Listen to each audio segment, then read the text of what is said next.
Hey friends, my name is Char, also known as Char Dangerfield Art over on Instagram, and my blog post slash video for you guys today is my holiday packing list for your bullet journal. So if you're going out of town for the holidays or you just want to dream about going out of town, this spread is for you.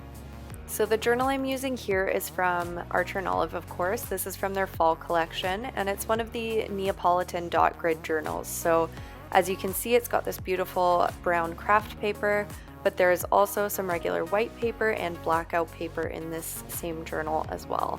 So as you can see, this is a Dutch door spread, which means that on the right-hand side there, I have cut off half of one of the pages.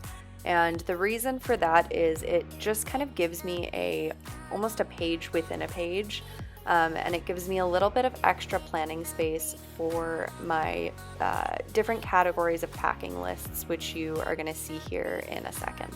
And then you'll also see that I've got these 3 titles on the right hand side here, so that's space for you to write your destination that you are traveling to, the dates that you're going to be away for, and what the weather is going to look like where you're going. So this is just to act as a reference point to make sure that you're packing enough stuff and that you're packing the right stuff for where you're going. And then going back to those packing lists that I mentioned earlier, we've got a couple different categories here. So we've got essentials, things like passport, ID. We've also got health and safety, which is probably a new category for a lot of us, but if any of you have traveled during a pandemic, you know that there are some extra steps we have to take. We've also got this holiday section, which is anything that you will need traveling for the holidays that you wouldn't ordinarily need.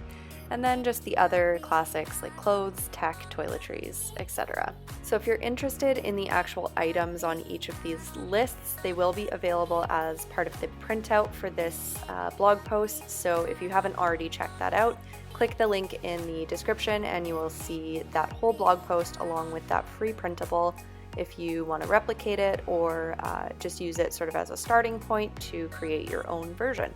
And that is it from me today, you guys.